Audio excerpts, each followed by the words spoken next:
Okay, part 1 of Operation Modifying Patterns. This is the Wonder Pencil Skirt by Gertie's Charm Patterns. And as you can see, I've already drawn in one of the elements that I want to color block. Now, you can see also here is the back, skirt center back, and the skirt center front. I have now made the executive decision because I would really like to have the front panel in the red vinyl.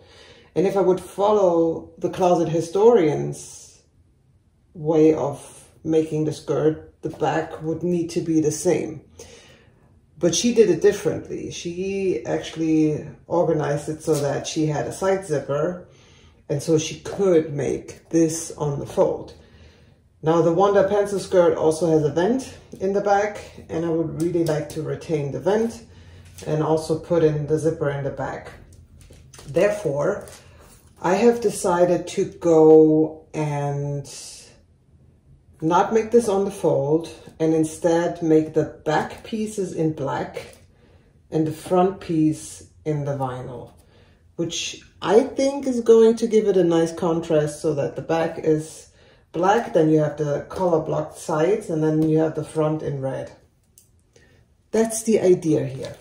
Now, for the swirls that I have drawn here, which should result kind of in an M shape, if I put it like this roughly, you can see how it's supposed to turn out. I can also do this properly. Fold this back and put it here. There you go. This is what it's gonna look like. And yes, I appreciate the back is not as wide as the front panel. It's drafted that way and I'm gonna keep it that way. I was considering changing it, but now I'm thinking, actually this looks organic. I'm just selling it as something organic, having different width of this swirl.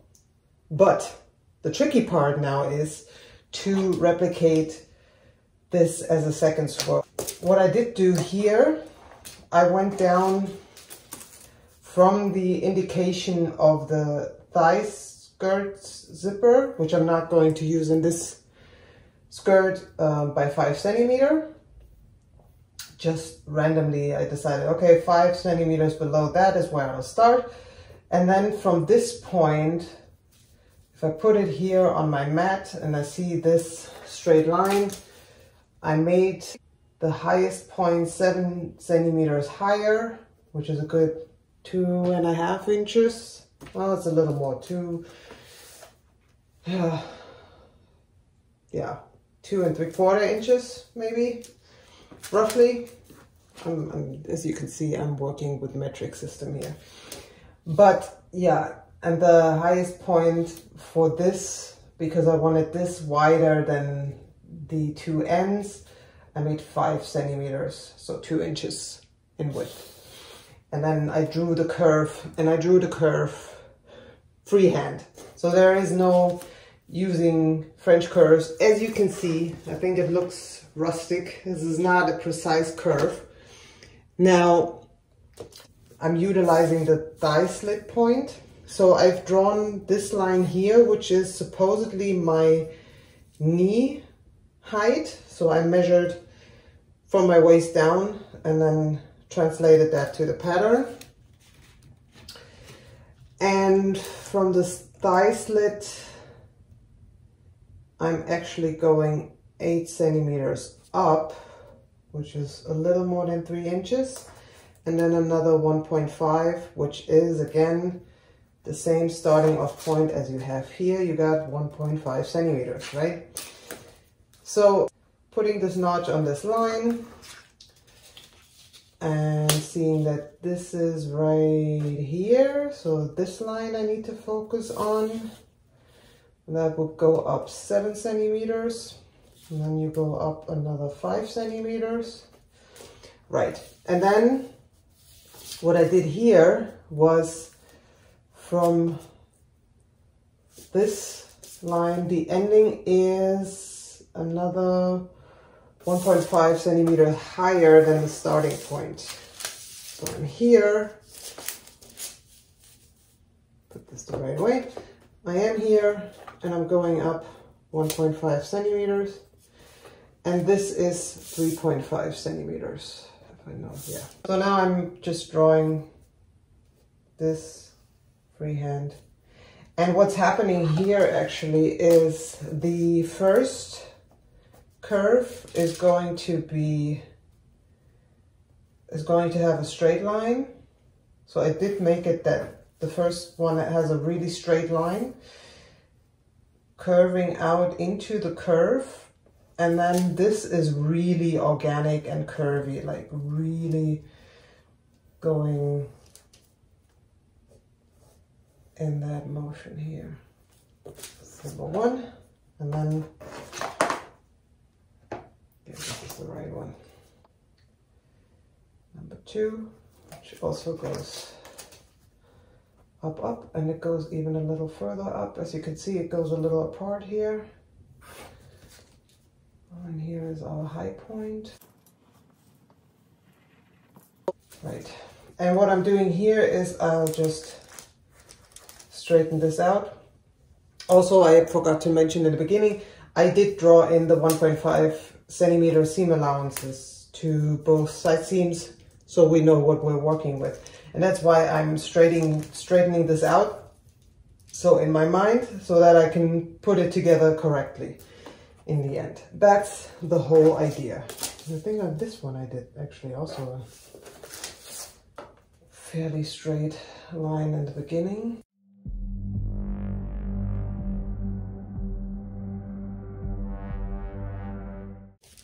There you go. That is curve number two. Doesn't really look like curve number one, but we'll work with it anyway. Okay. And then I can also got myself some markers today, so why not use them?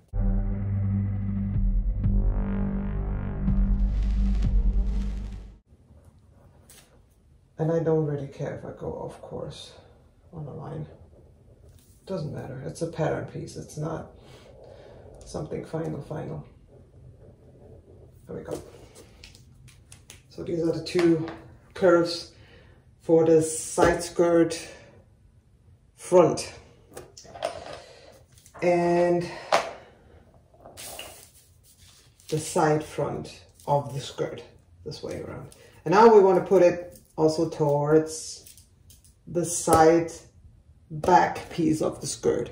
Now, a little trick to it, which I saw Bianca from the Closet Historian do, is walk your seam. So what I've tried to do here, and I have this notch here, try to meet this up, and then I'm going further down, and here are my two lines where I need to continue.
Now, these pieces stay as they are. These are good to go. I don't need to do anything on them. These pieces need to be labeled. So we're gonna start. This is number 4. This is number 2. So I'm going with A, B, C, D, E, and it's going to be 4A, 4B, 4C, 4D, 4E.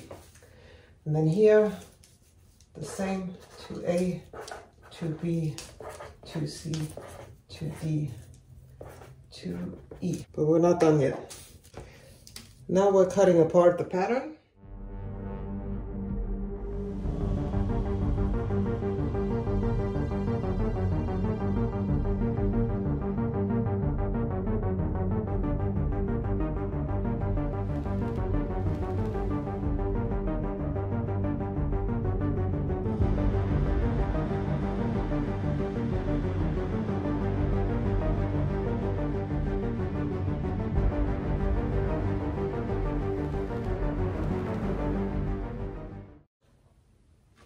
And there you have it. They are both cut apart. Let's put it down so you can see at least a little bit more. A little bit further, actually. And now what I need to do in order to make these workable patterns that you then actually can sew together again, I need to add some seam allowance. So this is what I'm going to do here. I am going to mark this for you so you don't have to watch me add seam allowance here, but I'm gonna mark it like I did in the last video for the cargo pants. I'm gonna mark everything with a plus where I need seam allowance. And that is also why I've marked the seam allowances here, so I don't have to put in any seam allowance. So I'm putting seam allowance here and here, for instance, and then I put some here.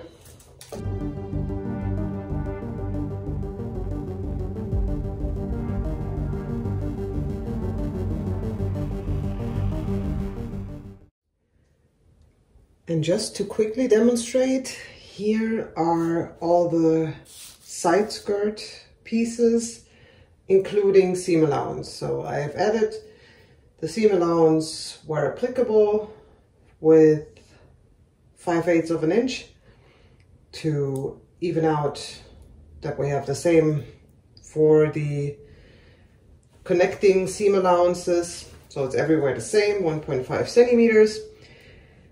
And now the skirt is finished to cut out. But of course we're going with the second part, which is the jacket now. No talking, let's just get started because my microphone is on strike. We are getting right into the cutting and I'm gonna put you on time lapse. Enjoy. Okay, so here I am with the ironing process for the cotton sateen, which I first had to do, and it took me a little bit to really even out the piece before putting on all of the pieces of the skirt to cut out. So the cotton sateen, everything was cut out, all of the pieces, and then the designated pieces for the vinyl spandex were cut separately because I was underlining the vinyl pieces with the cotton sateen. Okie doke. I took a little bit of a break after the cutting, and I only did cut the skirt because I'm going to try out a couple of things, which is going to be tonight actually, because I have started the process of sewing the vinyl spandex to the cotton sateen, and it goes surprisingly well, I think. It looks pretty good. Now we need to put the puzzle pieces together. I'm hoping to get the two side front skirts together. I mean, not both of them together, but those 5 pieces. And then it could be at some point attached to the front piece. However, I'm going to utilize one of the side fronts, where's the heart? One of the side fronts and one of the side backs to cut out the lining. because due to the fact that I've cut apart the 2 pieces into those 5 pieces, I don't have a pattern piece anymore to cut the lining, which is unfortunate. I could trace it again. I'm too lazy, and therefore I will utilize one of the reassembled pieces then to cut the lining pieces. And then I'm cutting the rest of the lining too. And hopefully we can get through with this skirt rather quickly because, yeah, I don't have that much time, to be honest, sewing this one. And I don't want to invest too much time on this one because probably mainly because life is short. What else can I tell you? It's an experiment. That's why I don't want to waste too much time on it. All right, I'll put you on time lapse. Gonna see what I'm gonna do. Oh yeah, I can show you quickly. In order to get this through the machine, what I did was for my presser foot, I did attach some Scotch tape, which I bought today, and it glides through like a charm. Well, almost like a charm. I find the stitch length a little smaller than it should be, but it's still okay. It's still manageable. All right, time left for you, sewing for me. Let's do this. And here we go on the pre-stitching. What first needed to be done on all of the pieces with the vinyl spandex was pre-basting them to the cotton sateen pieces before I could actually start assembling the full skirt. And you see me run back and forth a lot because I really had struggles to figure out how to put the pieces together, especially because of all the curves.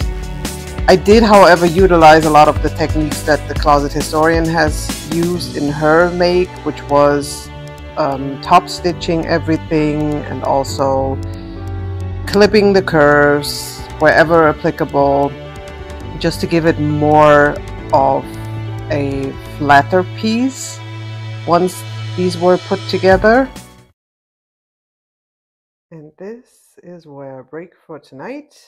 I'm already on the second front side skirt panel, but I am not really willing to move on. This is it is quite difficult because of the curve, right? So I'm taking my time on it and it looks pretty cool though.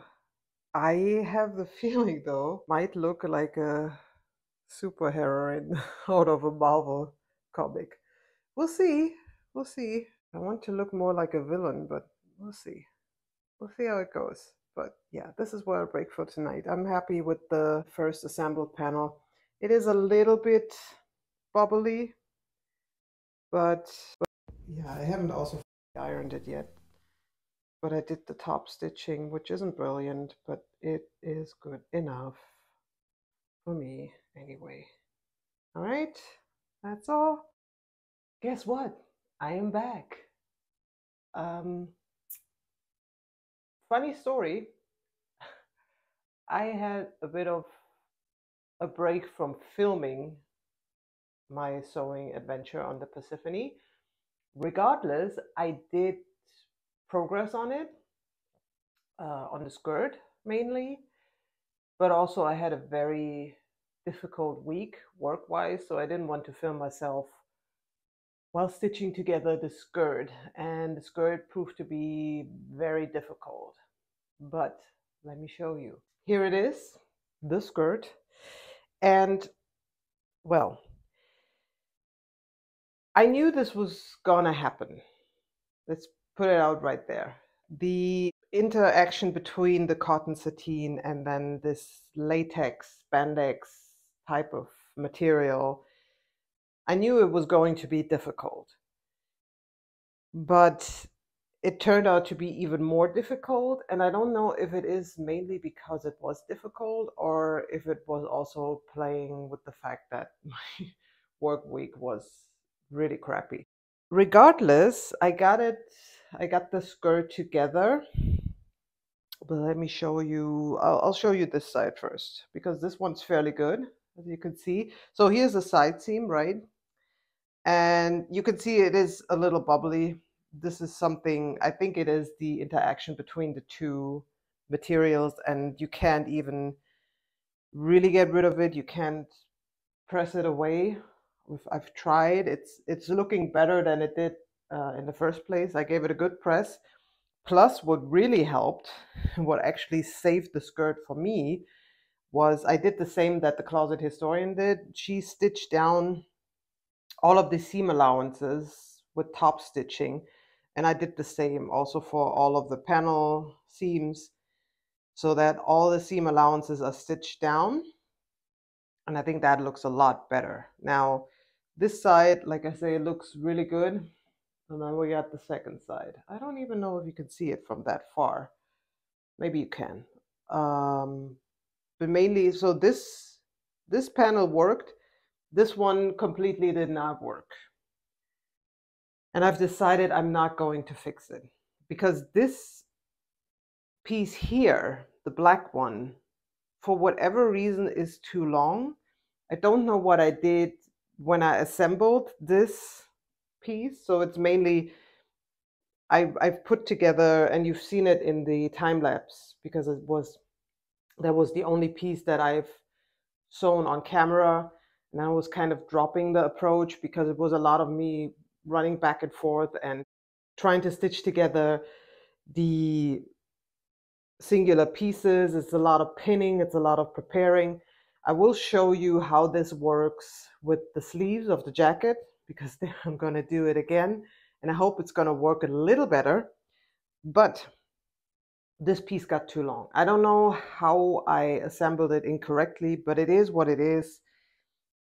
And it doesn't look great, but, and I also must say, the skirt looks better, because I did try it on. I held it on me. I held it closed because it doesn't have a zipper yet. It looks better on me than on the mannequin. But yeah, I got to the point at first where I was like, do I even want to continue on this whole outfit?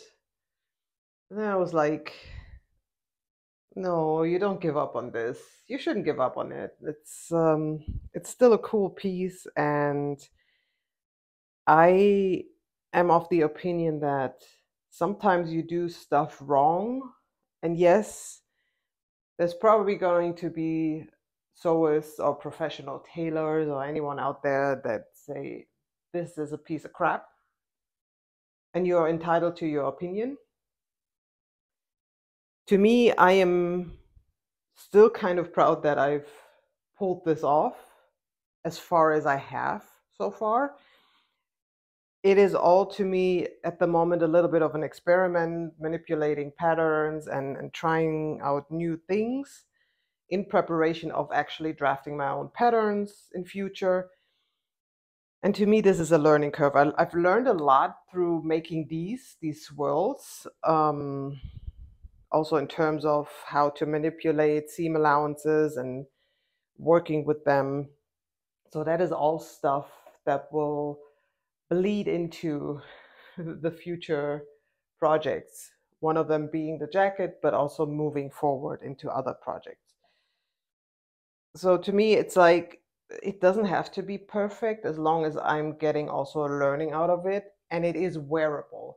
The really good news is also, because that was with the doodle dress that I made in January, my very first video, and that was also the Wonder skirt, and it was a stretchy twill, and it was way too big, like in the whole hip area. I had to take like huge pieces out of it, and I had like huge seam allowances in the end because I didn't want to cut them back, as I had always bias bound everything.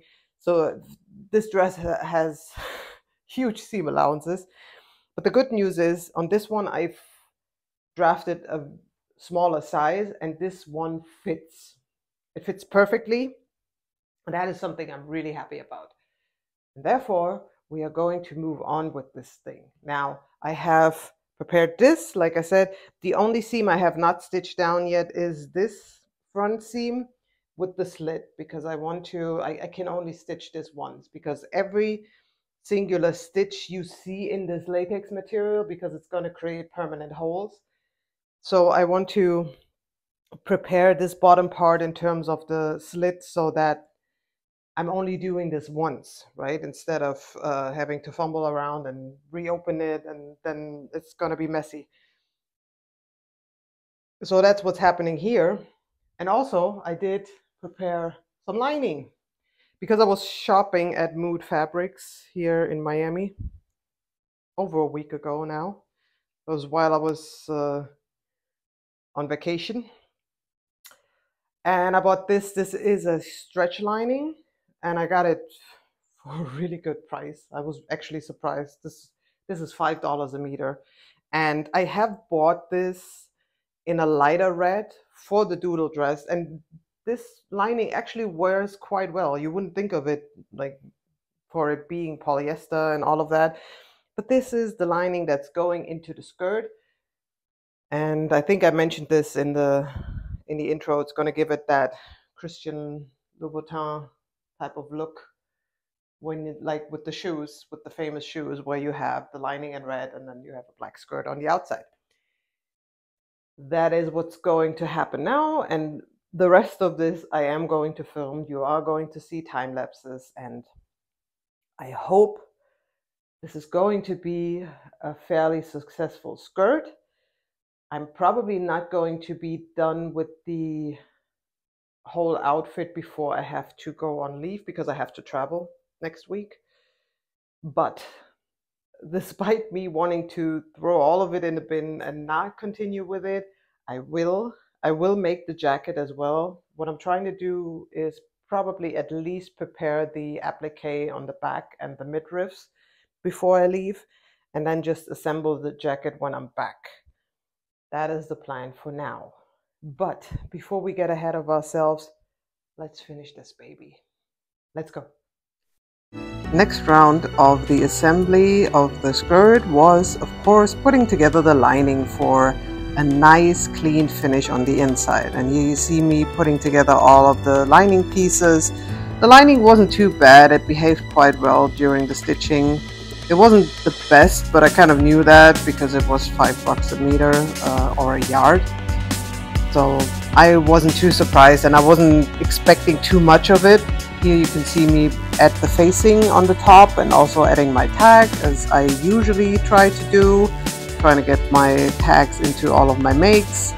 And here you see me putting the lining and the skirt together, which was very exciting because it's kind of the indication that I was heading towards the finish line on the skirt, and I was actually really happy about that.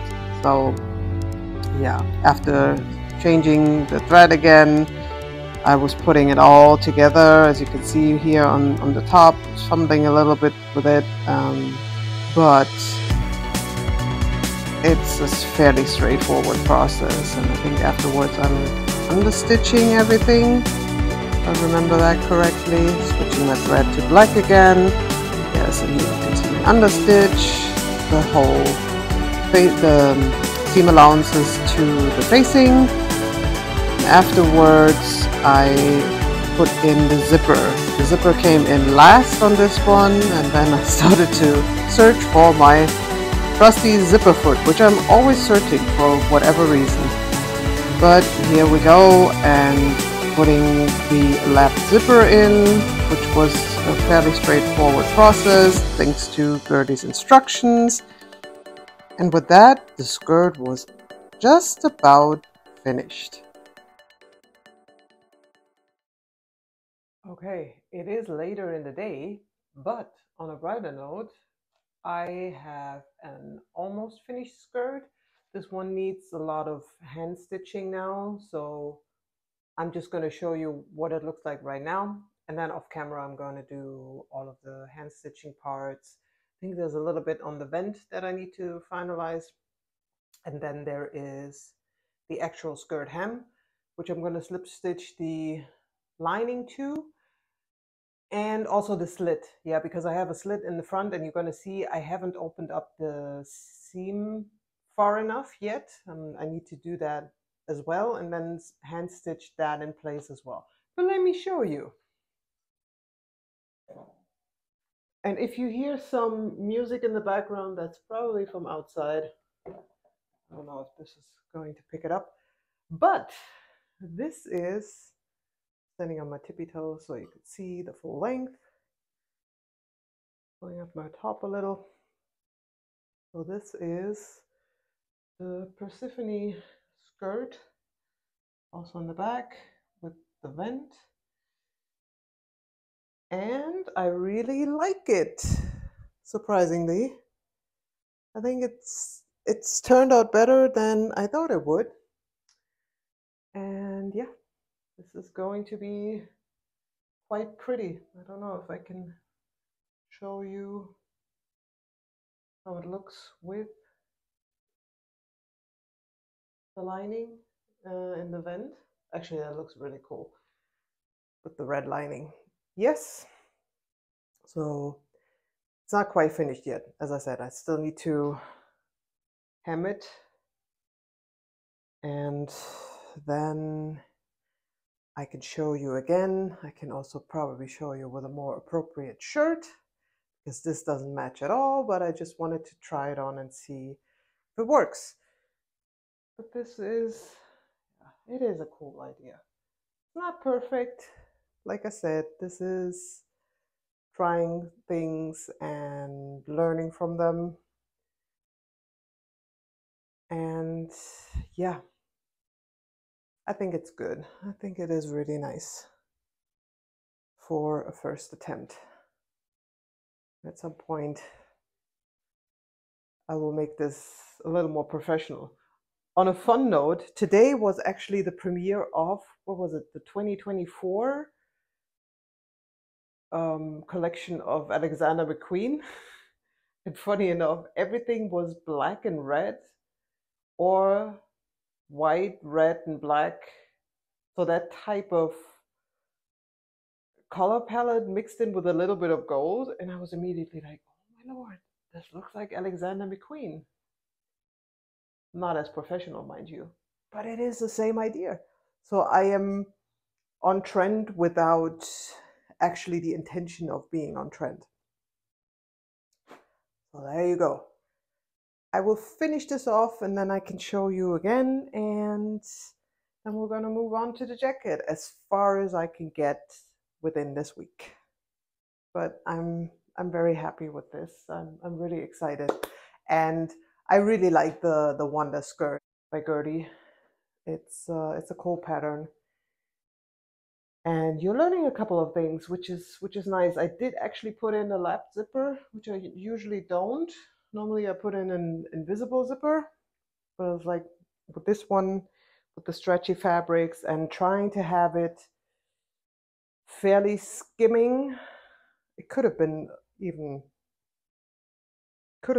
smaller. You can see maybe there's still enough room in there, but I like to have a little room. I think it's better to have a little room than to be completely sucked in. But yes, this is it. I'm excited. So moving on.